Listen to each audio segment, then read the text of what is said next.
Change is hard, not because you're doing it wrong, but because it asks something of you.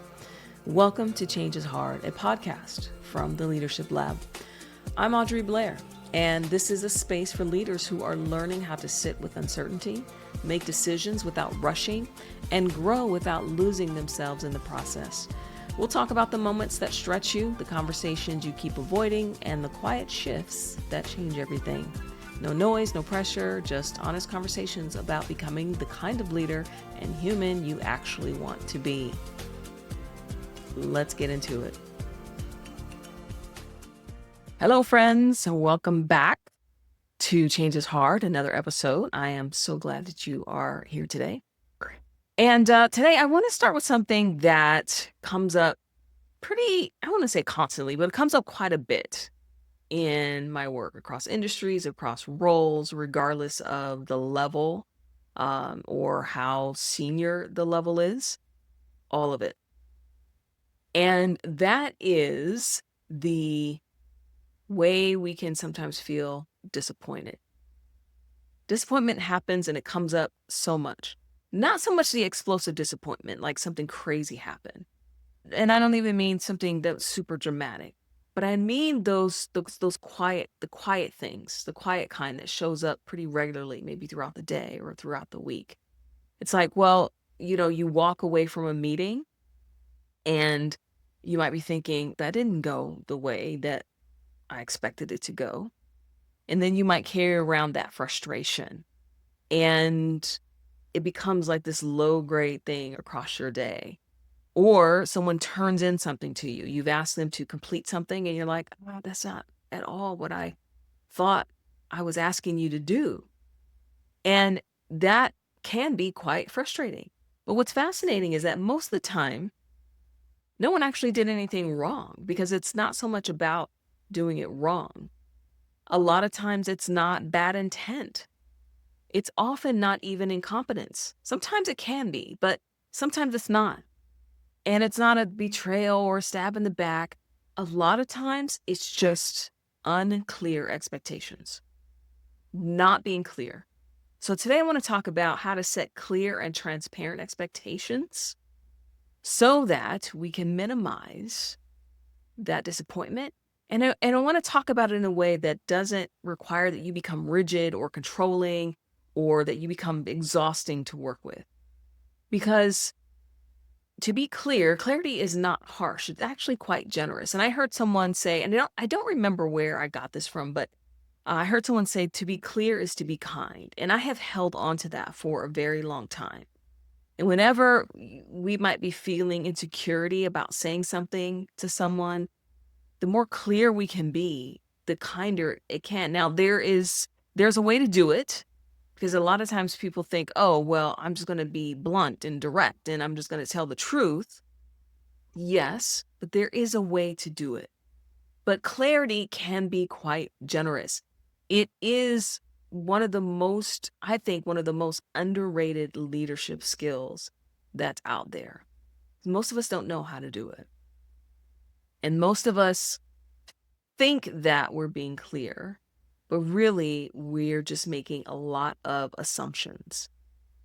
And one of the things that most leaders don't usually admit is that a lot of times you might be walking around with an entire contract in your head that no one else has seen. You've made all these ideas, you have all these ideas, you think this is how it's supposed to go, but no one else knows it. No one else has seen it. There's a lot of assumptions that are made. Things like, of course, they know why we're meeting. Of course, they understand that priority.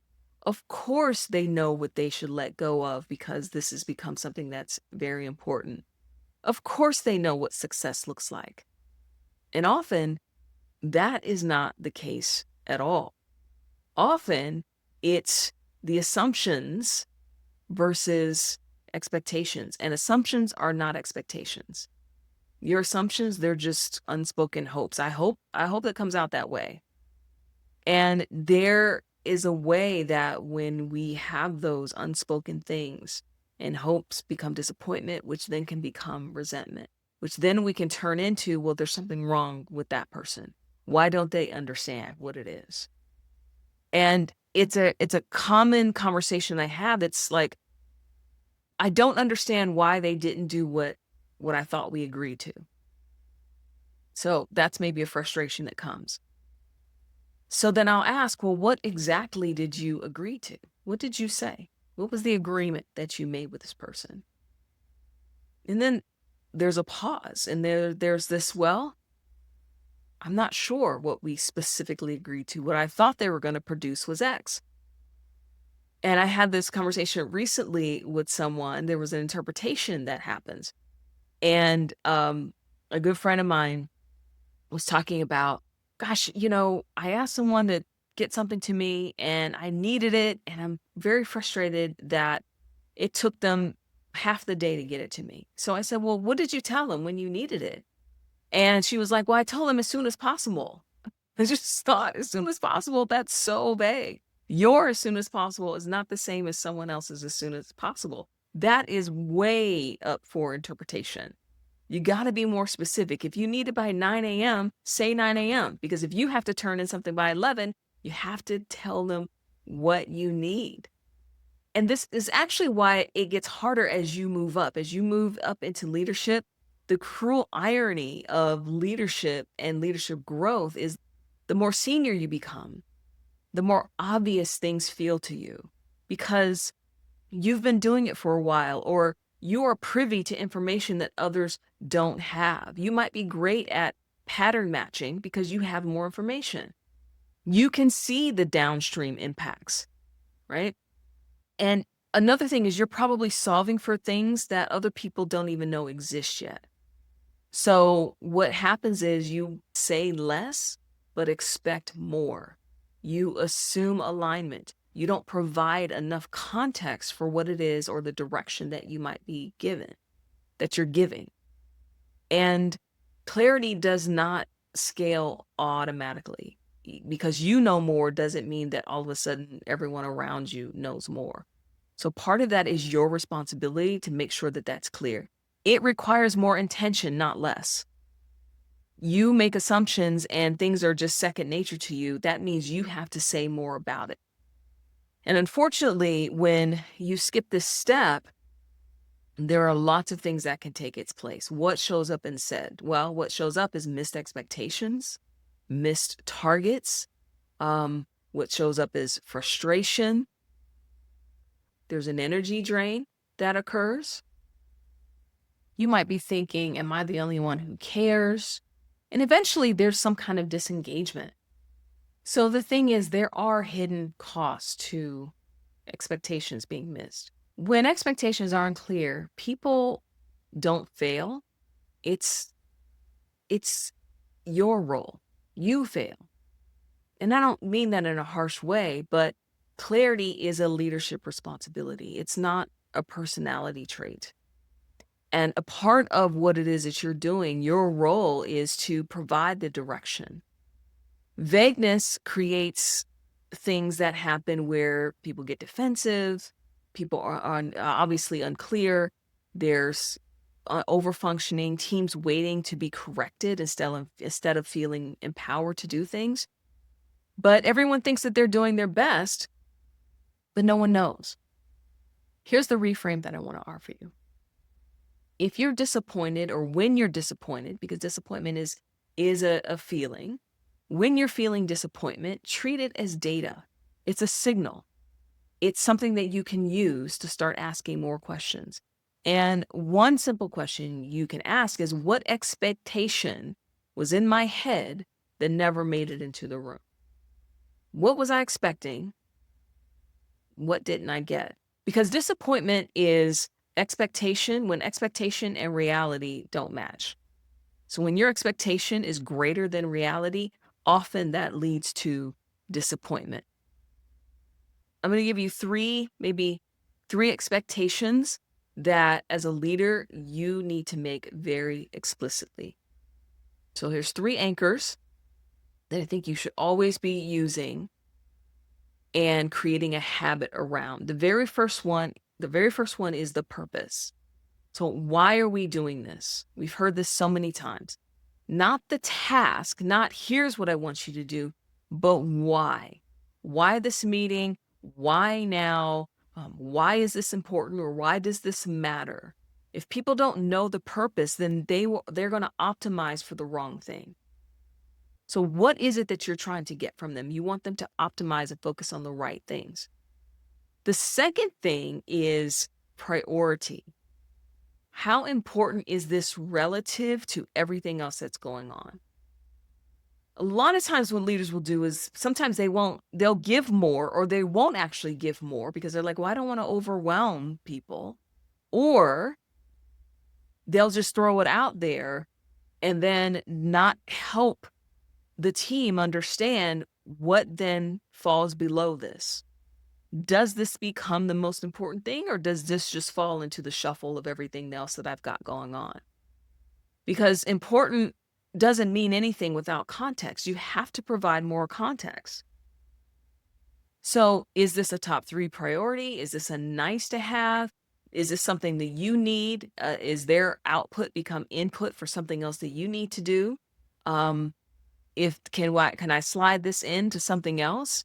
But it's also the same thing as if everything is urgent, then nothing is. So you can't make everything important. You can't make everything urgent.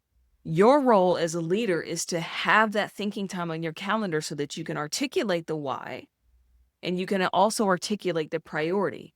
You can help them to set that priority. And the third thing that's very important is the picture of success.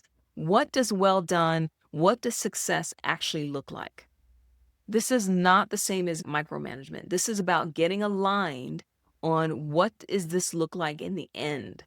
Or what does enough look like? Hey, just good enough. I just need this information. It doesn't need to be in a perfect spreadsheet. You don't need to tweak every cell. It doesn't need to be the perfect font. But what does good enough look like? What would make me say, yes, this hits the mark? And sometimes people need to understand and know what that is. You want people to succeed. They want to succeed, but they can't hit a target that they can't see. Many times people want to avoid being clear and setting these expectations because you might feel like, oh, it's too controlling. Or you can feel like I'm being demanding, or I'm asking too much. And it's really the exact opposite of that. Being clear is not about control. Control says, do it my way, this way, and this is the only way to do it. Clarity says, okay, here's the outcome. This is what it's going to look like at the end. This is where we want to end. This is the anchor point. You get the freedom and flexibility to get us there. So X marks the spot. This is where we're going. This is what it needs to look like at the end, or this is, how we're going to define what success is. But the truth is that boundary creates a lot of freedom for people to figure it out. So helping them as a leader, as I said, figure out that priority, but then give them the freedom and the flexibility to go do it. So think about where you can leverage this. A tiny little experiment. Maybe before your next meeting, you can ask yourself, what do I assume they already know? And then you can ask, what actually needs to be said out loud? What would clear sound like? If I were hearing this for the first time, a lot of times you also forget that you've been thinking about this for a while. For many of your team, they're hearing this for the first time. Now, sometimes people go, well, I've said this multiple times, many times. I've told them about this many times. It's now, we're late. It's, months have gone, and I feel like I'm having the same conversation over and over again. That's a miss mark. That means you're not asking enough questions to figure out what they understand and what they don't understand. You've got to go in, instead of telling them, now you've got to flip that and ask, what does this mean? Where am I missing the mark? What is it that's being misunderstood here? And then you just restate it. Okay, to be clear, it doesn't have to be perfect, but to be clear, this is where we're going. So if you take nothing else from what I'm talking about today, clear expectations are not about being rigid. If you think about it, it's more about being respectful. How can I respect this person's time, their energy? How can I provide as much context for what I'm expecting them to do, so that they can have the freedom to go do it. It also reduces that friction. And as much as sometimes people want to avoid having these kinds of conversations because they don't want to create friction or damage the relationship, it actually protects the relationship. It saves time, it saves energy, it saves a lot of that emotional labor. And hopefully at the end, it also saves that level of disappointment. So you allow people then to bring their whole self instead of guessing what best looks like. You can tell them, this is what best looks like. So remember, to be clear is to be kind, and leadership at its core is a kindness practice. So here's one small thing that you can start doing. Give them the purpose, give them the priority, and give them what success looks like. If you start doing that more frequently, you're going to have less and less issues with the end product. All right. I'll see you next time. Hey, if something in this episode resonated, I want you to know you don't have to navigate it alone. This is the work we do inside the Leadership Lab, building capacity, strengthening decision-making, and learning how to lead with intention through change. If you're curious about working together, you'll find more information in the show notes. I'm glad you were here. I'll see you next time.